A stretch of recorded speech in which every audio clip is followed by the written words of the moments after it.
Hello beautiful soul! Welcome back to my channel. This is May Amir from Japan, Kabayan Aris. This reading is for you. Maraming salamat po na kay Ronald Balbuena. Ronald Balbuena, WZ7, letter T. Thank you sa iyong donation. Thank you. Thanks donation. Yan. At sa aking mga subscriber, maraming salamat. New subscriber, cross-watcher, as mga bagong pasok dyan, welcome na welcome kayo sa bahay ni Ate Aimee. Salamat din sa nakataba ng puso ninyong mga comments at sa mga nagpa-personal reading. Marami pong salamat. Kung gusto niyo na energy niyo lang talaga, ang gusto nyo makuha natin, all the details para sa personal reading ay nasa ibaba ng video na ito. This is a general reading, kunin mo lang ang sayo at itapon ang hindi naman sayo. Maaring vice versa, energy mo, energy ng person mo, energy ng malapit sa puso mo, nangyayari or mangyayari pala. Use your own intuition, lawakan natin ang ating isipan. Energy reading tayo, ano man ang gender mo, ano man ang age mo, kunin mo ang sa iyo. Kayo pa rin na makapagpapabago ng inyong buhay. I'm only the guidance. No? At syempre, June 2025 is 15 portal na magbukas sa atin. Sabihin, maraming magaganap at maraming mangyayari this month. No? Ilan na to? Okay na.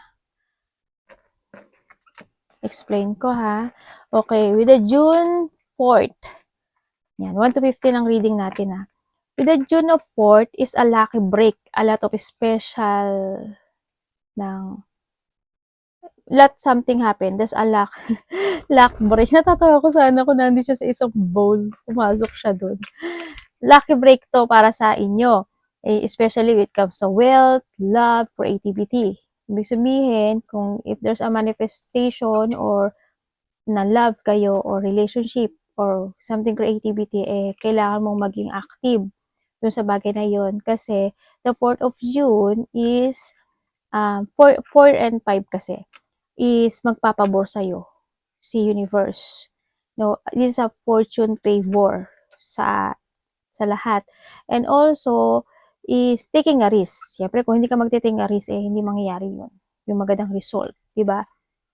And kumbaga, it brings a lot of reward at the end. And syempre, kung may mga feelings na nakatago or may mga nararamdaman ka sa isang tao, this is at that time din na you need to express or express mo yung nararamdaman, magsalita ka, at may magiging magandang result doon. Ganon din sa mga creativity mo ha.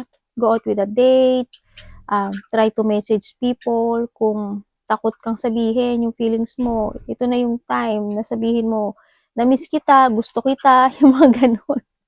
No, natatawa ako sa mga sorry ha, pagka yung lamang pinag-uusapan, natatawa talaga ako. Ewan ko siguro ano mo to, nag-lock kasi ako. Nag-lock ka may ganun eh. Yun. And then also, is by the 5th is the Mercury in Gemini rin kasi andito yung may isip mo na gusto mong mag-adventure, gusto mong mag-invite ng friend, gusto pumunta dito, gusto mong invite yung family mo, may isip mo na sa isip mo na gusto mo palang mag-holiday, mag-rest, mga ganun. O kaya pumunta sa mga different places. May mga maiisip kang ganun. May mga maiisip ka na, halimbawa, aayain mo yung kaibigan mo o kakamustahin mo yung kaibigan mo, yung mga ganun, o kung sino man yan, no, sa iba sa inyo. Try mong mag-go dun sa part na yun kasi maaring yun yung isa sa makakatulong para magbukas yung mga iba pang opportunity sa buhay mo. Yun, and also, nabubulo si ate. And syempre, sinasabi rin dito na allow yourself to finally indulge in pleasure. Gawin mo yung ikasisiya mo this time, kumbaga, mag-go ahead ka lang, kumbaga, andun na yung green light di ba? Gawin mo na yung gusto mong gawin in life. Minsan lang mangyari to sa buhay. With the 8 and the 9 is, mag-ingat kayo. Bakit tayo? Ako, sasama ko na yung sarili ko. Mag-ingat kayo kasi maaari magkakaroon ng mga relationship struggle, magkakaroon ng mga misunderstanding, ganyan, magkakaroon ng mga tao na pwede ka abusuduhin, magkakaroon na may mga tao na magkakaroon ng toxic behavior, narcissist. Stay away sa mga taong ganito. Iwasan nyo na makasalamuha sa mga tao this time by the 8 and the 9. And then also, mas maganda na mag-isa ka, mag-relax ka, mag-pamper ka, mag-spa ka if you want, 'di ba? Or kaya sa bahay ka lang if you want.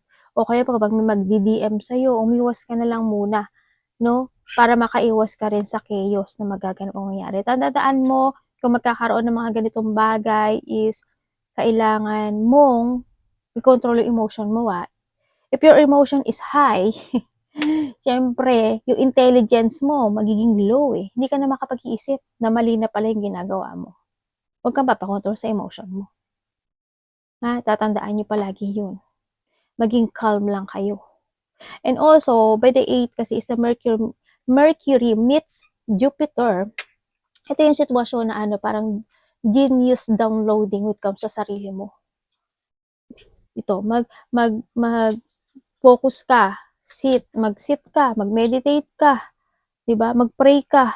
Try to practice something into your life.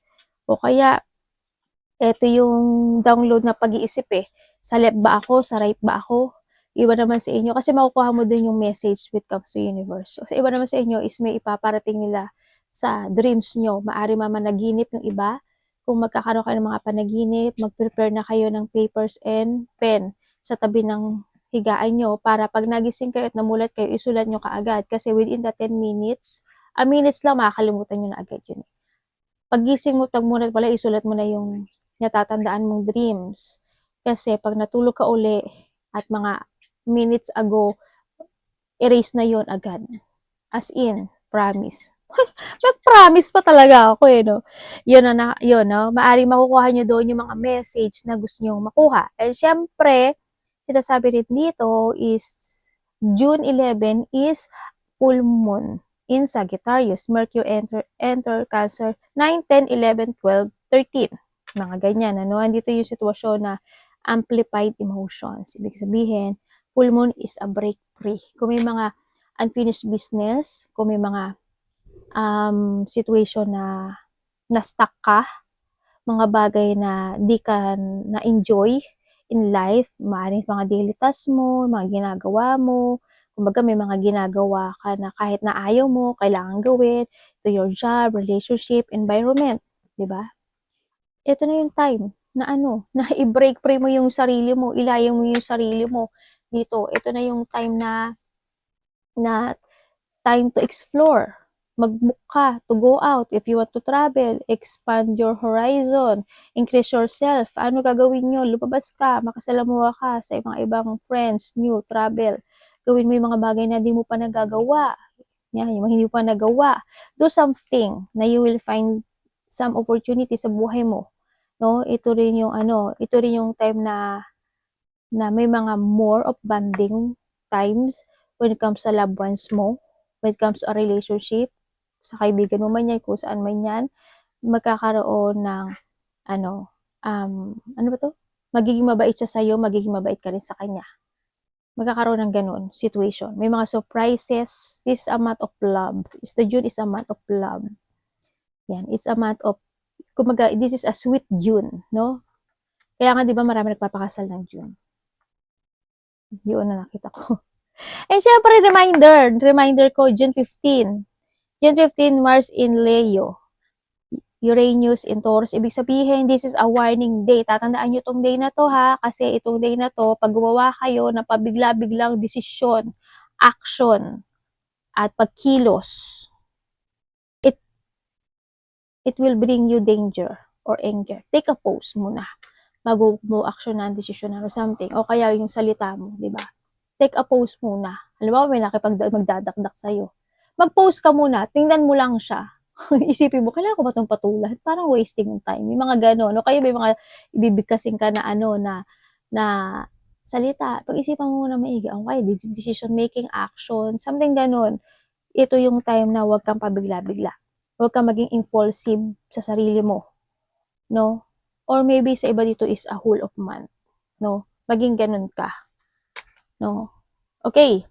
Spiritual guidance, protection from harm. Ibig sabihin, you are protected from your angel. Also, magkakaroon sa inyo ng enlightenment. And syempre, may mga ipapakita sa kayo, may mga ipapakita sa inyo na light. Sabi ko nga sa inyo, baka nga sa dreams nyo, diba? Makuha yung answer. Uy, hard work ahead. May alis pa, may walang trabaho? May iba ba walang trabaho? Sabay ganun. Nabubulol ako sa inyo. Iba ba walang trabaho? Or may mga sitwasyon na kahit ibigay mo yung effort and hard work mo ay hindi nagaganap o hindi nagsasucess yun. Kung sa bagay yan. Baka may kailangan kang kumunik ka sa guide mo ha. Baka siya yung makapagbigay ng tulong sa'yo. Someone you know is undependable and insincere. O, pwede rin kayo to ha, kasi andito si table. Ganyan. Kung sino man yan. Family sorrow. Yan, may mga lungkot becomes a relationship into your family. Kung makakasal na kayo o may karelasyon ka. Siyempre, andito si love. Ibig sabihin is, kasi, di ba sabi ko sa inyo, magkakaroon ng mga expressing love, ganyan. Baka yun. O kaya magkakaroon ng mga kasiyahan, ganyan. Di ba sabi ko sa iyo, with the fourth and fifth, di ba, na andun yung expressing ng feeling sa isa't isa, ng kung sino man nakakonect sa iyo. October, magkakaroon ng pagbabago sa buhay mo. Or October is may connected sa'yo na birthday niya is October, ganyan. O kaya naman is 10 hours, 10 days, 10 weeks, 10 months, ganyan. Or something happen, changes sa'yo. Ganyan. Kung may sorrow, maaring makalakpas ka dyan, mga ganyan. Pero kailangan mong bigyan ng effort and hard work eh. No, may mga ganong bagay. Ako nakikita sa'yo. There's something happen, changes dito. Nagkakaroon na pagbabago sa mga ibang aspeto ng buhay mo. Siguro sa iba is a love, ganyan. Ibig sabihin, kumbaga na may konting lungkot and this time magiging good siya. Kasi andito si flower. Ganyan. Tingnan natin ang iyong energy. Energy ni Aries. Bakit? Bakit? Ano ibig niyo pong sabihin?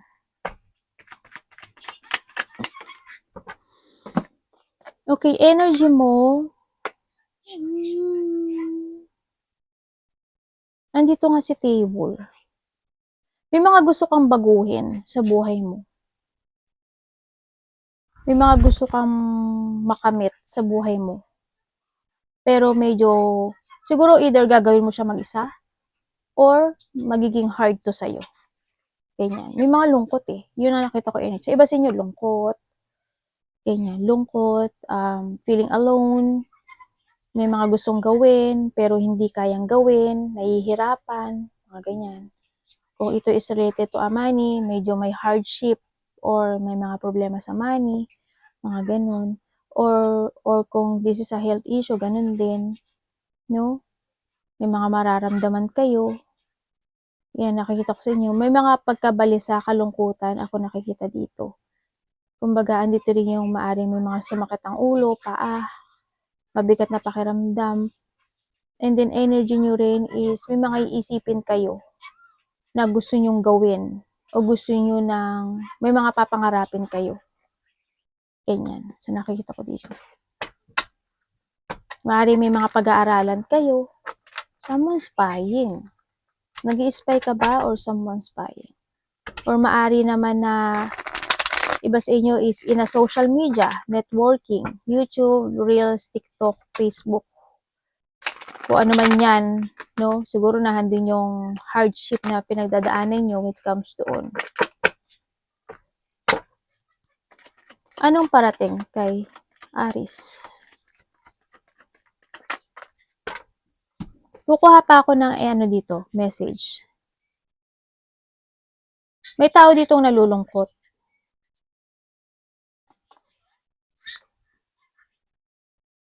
Nagkaroon ng someone's feeling alone. May taong nalulungkot dahil sa pag-alis ng isa.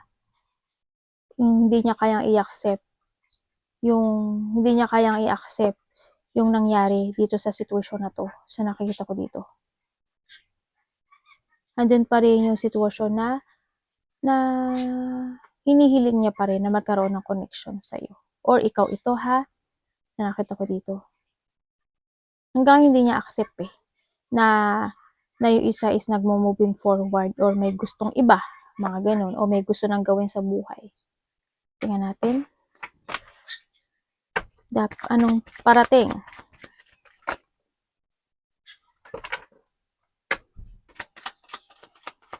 Nagkaroon ng mga rejection, abandonment, pag-iwan sa ere, or hindi pinapansin, mga ganyan. Parating.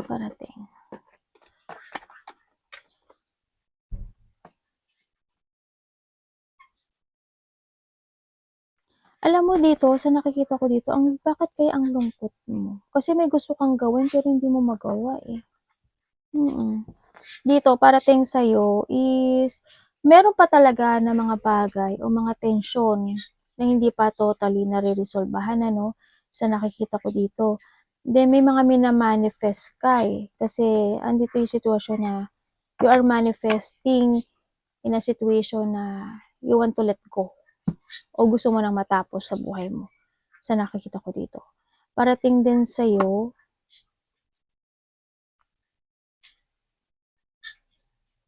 merong, teka lang Universe, explain mo sa akin to. Bakit ang lungkot mo? Teka lang.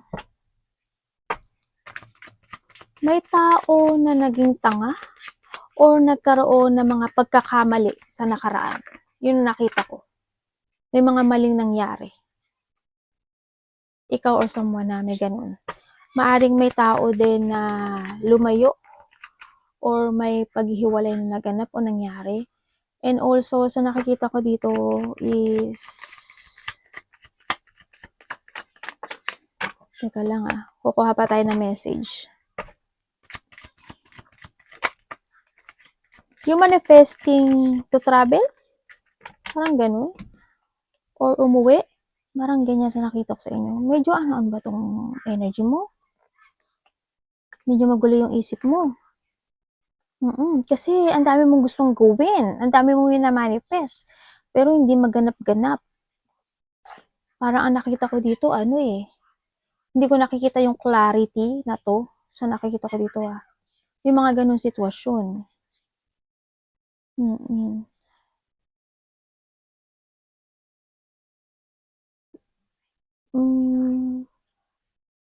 Someone's avoiding. May tao, ikaw or someone, may taong may ina-avoid. Maaaring ina-avoid ka niya o ina-avoid mo siya. Yun ang nakikita ko. Pero may taong naging tanga. O may mga maling nangyari talaga. O may mga maling, ang ingat ka sa decision mo. Sabi ko sa'yo, ito na yun, di ba? Sabi ko dito kanina, di ba, inano ko na sa inyo, i-explain ko yung una. May mga maling desisyon na naganap or magaganap.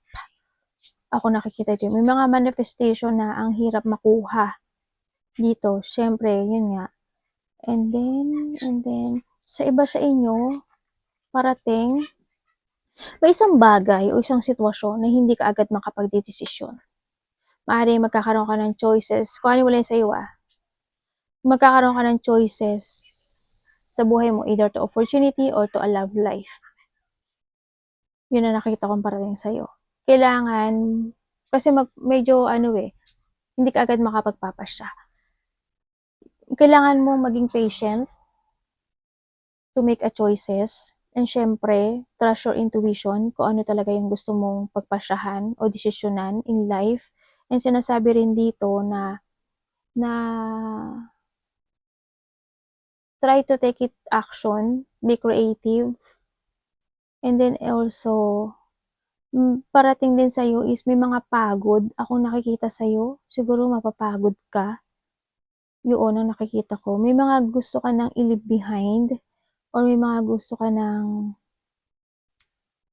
i-let go. Kaso naguguluhan ka. Paano? Anong gagawin ko? Ano bang dapat? May mga kikimkimin ka. May mga bagay-bagay o sitwasyon. Yun nakikita ko sa'yo. Sorry kung kanino ka man energy, mukhang andito nga to. Yun. May nakikita ko dito na tao na matigas ang matigas ang puso, or taong naghahari-harian, o naghari-harian, may taong medyo malupit, yun ang nakikita ko dito. Or may kalupitan, parang may ganun. May tao na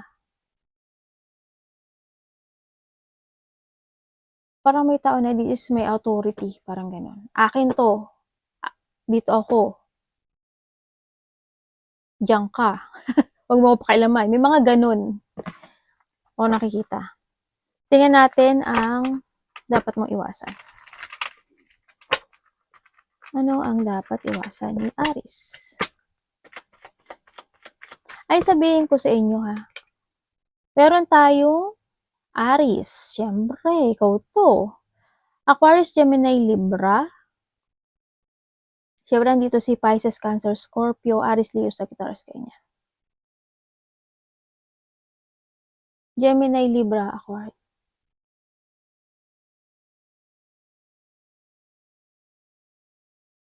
Yun. Gemini, Libra, Aquarius. Halos nandito lahat eh.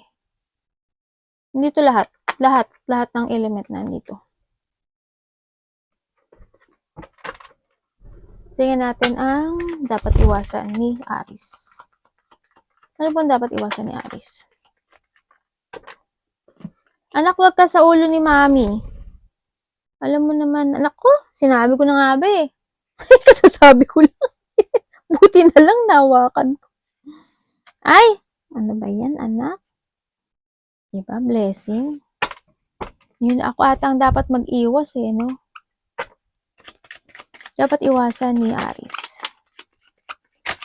Ay, ano ba yan? Card mo. Ay, naku po, anak. Kaya minsan sa gabi talaga ako nagre-read. Kasi para wala sila. Kumbaga, nadidistract kasi ako. Okay, iwasan mo. Mga dapat mo iwasan. Iwasan mo yung mga tao na may mga bad intentions sa'yo. Iwasan mo hindi ka mag-trust sa intuition mo.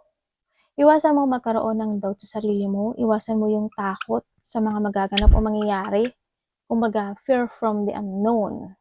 O kaya iwasan mo yung magkaroon ng distraction or maging unproductive sa mga gusto mong gawin o aksyonan o desisyonan, mga ganyan. Iwasan mo rin na hindi ka magkaroon ng clarity when it comes in your decision, no? Or into your action. May mga bagay na kailangan mo nang itama at i-correct. Ganyan. Iwasan mo rin yung malack of goal ka, maging impatient ka, o umikse yung pasensya mo. Diba? Meron na naman. Puwalo. Ganun. Iwasan mo yung tamarin, lack of energy, lack of creativity, lack of ambition, or lack of goal or plan sa buhay mo. Iwasan mo rin na maging close-minded ka, no? Ay, iwasan mo din yung magkaroon ng mental distress or pag-worry ng mga bagay-bagay. Ganyan. Huwag ka masyadong overthink. Ganyan. Iwasan mo yung mag-isip ng kabiguan in life. Ganun. Marami kang dapat iwasan. Siyempre, yung magkaroon ng pag-judge. Aray ko. Itay, oh. Baba. Yung mapanghinaan ng loob, iwasan mo rin. Hala, nagalit pa. Dito. Munechang mo. Kochi. Okay. Tingnan natin ang iyong love. Love is sa lahat, kapatid, anak, magulang, sarili, or kaibigan, or kasama sa trabaho. When it comes to a love, Aries.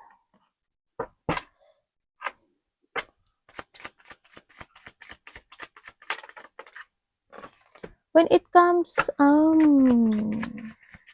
ganun. Okay, when it comes sa love, andito ka sa sitwasyon mo na may mga namimiss ka, no? When it comes sa sarili mo, nakita ko na may mga namimiss ka, maaaring namimiss mo yung karelasyon mo, yung anak mo, yung family mo, no? You're feeling alone. You're feeling, it's more on sad, it's hardship. Dahil na kung nagkahiwalay kayo, no, or family mo man ito ha, nandito yung sitwasyon na ikaw or siya ito, kung nagkahiwalay kayo, naiisip ka nitong tao na to, nagkaroon ng ano no, abandonment or rejection in this relationship. Yun nga, nagkaroon ng heartbreak or separation. Andun yung sitwasyon na namimiss at ka ng tao na to or ikaw namimiss mo siya, naalala niya yung mga past situation nyo na mga good memories dito sa nakikita ko dito. Masyado siyang lonely, napopokus siya ngayon sa nakaraan, gusto kanyang kausapin, and sinasabi niya dito na gusto niya magkaroon ng development or gusto niya, may mga manifestation siya na gusto niya maganap o mangyari, pero andun pa rin yung pag-asa nito na someday, somehow, somewhere, di ba? Yung mga ganun na umaasa pa rin siya na magkakaroon ng could happen in this relationship. Or ikaw ito ha, or vice versa, ikaw or siya ito. Ganun nakikita ko dito. Masyadong malungkot. Kumbaga, pero handoon yung yung pag-asa na binibigay niya sa sarili niya. And then, yung iba naman sa inyo is, maaring itong ikaw or siya, itong tao rin na to kasi naiisip ka niya, pero nakikip moving siya sa kanyang mga goal this time. Yun ang nakikita ko sa kanya. Naaalala ka niya. Totally. Pero keep moving siya dun sa goal niya. Ibig sabihin, may mga ginagawa na siya sa sarili niya. No, na mga bagay-bagay. Either to a relationship, either may mga gagawa siya mga multiple tasks, multiple priorities, mga ganun. So, nakatamaring busy yung tao na yun. Or ikaw, no? Sa ginagawa niya. Yun, nangyari itong tao na to is try to explore something in life. Kung maga, nagpo-forward siya sa plano niya, pero pumapasok ka sa isip niya kahit pa paano dito. And kung kayo is in a relationship nitong tao na to, kung maga, nagkakaroon ng sadness and regret sa iba sa inyo. Kung kayo is in a relationship dito sa andito yung sadness, syempre, kasi you feeling alone eh. Alam mo yung bagay na you feeling alone kasi maaring itong tao na to is hot and cold sa'yo. Diba? Ganun. Kumbaga, nahando na lang yung kumakapit ka na lang dun sa relationship because of the good things happen sa relationship. Kumbaga, hando kasi yung love, diba? O kaya kung may anak kayo, hando na lang din because of the anak. O kaya, hindi man siya anak, because of the good memories happen sa buhay nyo in the relationship. Kumbaga, kumakapit ka na lang doon at palagi ka lang naghihintay sa kanya na darating din yung time magiging good term kayo. Ganyan. Darating din ang time na mag-focus siya sa'yo. Mga ganun sitwasyon. Pero mas more ka nag-isolate with come sa sarili mo kasi naiiwan ka sa ere. Alam mo yun? Siguro hindi kayo lahat yan. Bigay ko yung Aries, Leo, Sagittarius, Aquarius, Gemini, Libra, Pisces, Scorpio. Ay, nandito lahat. Pisces, Cancer, Scorpio, Taurus, Virgo, Capricorn. Sorry, andyan lahat. O, diba? Wala kang pagpipilian. Andyan lahat eh. Kamusta ang iyong career or money? Career and money. Aries.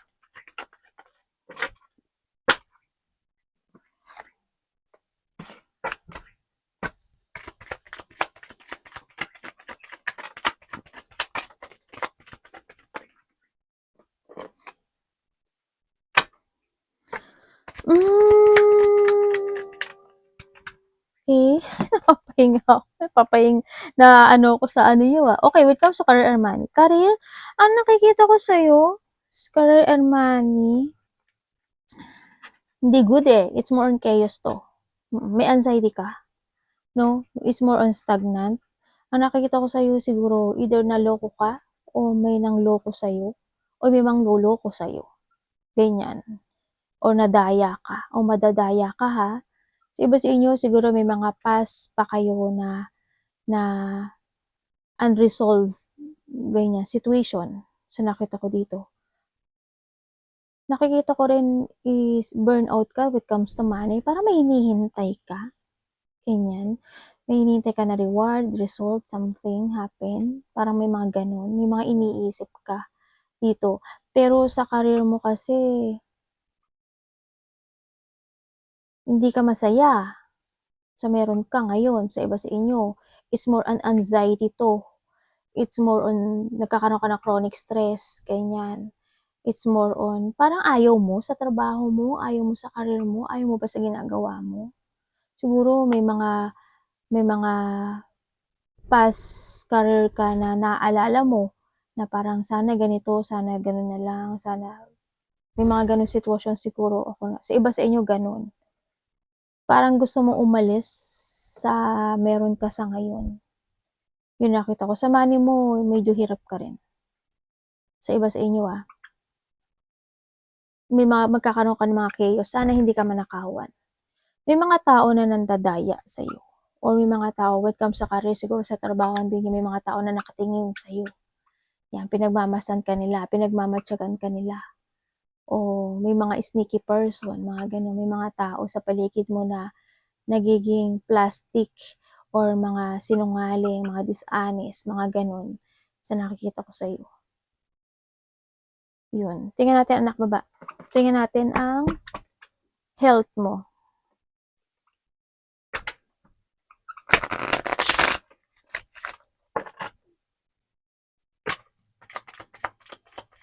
Kukuha pa ako ng ibang message dito.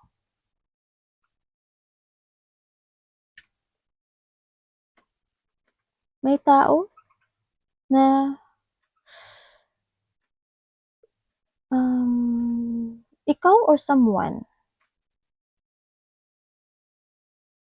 may taong nagkaroon ng awakening sa sarili niya na gusto niyang umalis kasi alam niya na hindi na, o may umalis na ha, hindi na alam niya na hindi na mag-work out yung, or ikaw to o alam niya na hindi na mag-work out yung situation niya.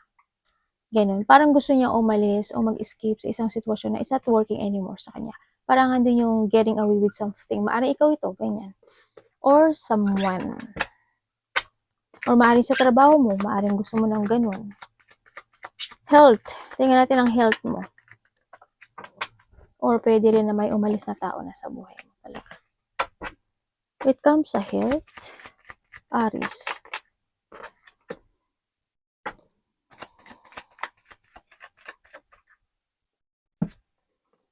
Okay, when it comes sa health, ang nakikita ko sa'yo, siguro andito ka sa sitwasyon mo na pagod, ganyan. Masakit ang katawan, masakit ang likod, ganyan sa nakita ko sa inyo, sa katatrabaho.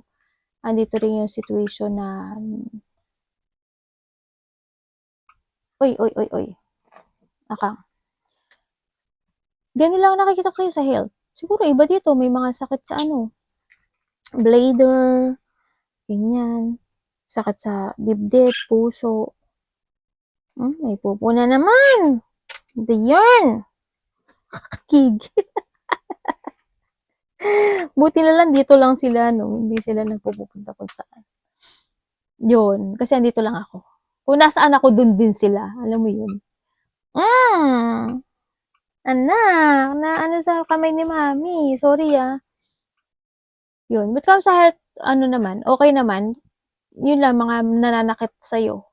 Siguro iba, ganun lang. Tulad ng sinabi ko na yan, may mga sakit sa kidney, bladder, mga ganyan. Sa nakita ko dito. May tao na no? Maaaring makaka-receive ka ng text message. Kukuha pa ako ng ibang message Ibang Nyak! Sabi ko parang may malagkit. Kaya pala sabi ko, parang ayoko hawakan yung kanya pala meron nasa likod ng card. Sorry Ano ba tong mga anak ko? Nako, kaya minsan di ba para ako bumubulong kasi gabi ako nagre-read. Para wala sila. May makaka-receive ka daw ng text message or ikaw magte-text, ganyan. Or communication, ganyan, sa isang tao. Makaka-receive ka. Ganyan. Sa iba naman sa inyo is related ito sa inyong either kasama sa trabaho or may taong related to a money. Yung iba, related to a money. Maaring makaka-receive ka ng text message, communication related to a money or to a work. Yan, may mga collaboration, partnership, or pakikipag-usap, may mga coordination, may mga collaboration, or may magsishare ng goals, or ikaw magsishare ka ng goals sa kanya. May dealing sa iba. Ganun, sa nakita ko ito. Pero it's more on related to a money ito. Baka may kukonek sa'yo. 2 hanggang 3 tao. Ganun. Or makaka-receive ka ng text message communication with someone. Related pa rin sa money. Tingnan natin ang advice. Advice po.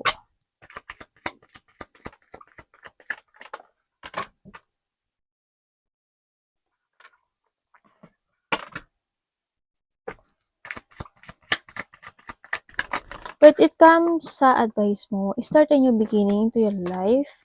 Try to make it balance. Put some effort sa mga bagay na gusto mong, na minamanifest mo. Ganyan. Kumbaga, andun din yung you need to commit yourself, focus, and commit to develop something into your life. Sa trabaho mo, sa pera mo, sa relasyon mo. Ganyan. Focus lang. Tandaan mo, andun din yung kailangan mo ng tibay ng loob to move forward and look to the future. Siyempre, andito rin yung situation na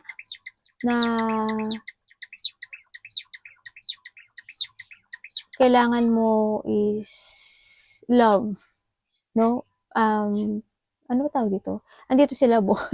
Patakbuhin mo yung love, this tune, kumbaga. No, sinasabi rin dito. And, syempre, try to express yourself sa trabaho mo man yan, sa mga gusto mong gagawin yan, sa mga kasama mo sa trabaho, ganun. Alam ko naman na ganun ka naman, ma-expressive ka nga eh. Aray ko. Yun. And syempre, tandaan mo, tapang, strength, no? Lakas, tapang, tibay, katatagan. Ganun. And syempre, you are the controller of your life, sinasabi rin dito, no?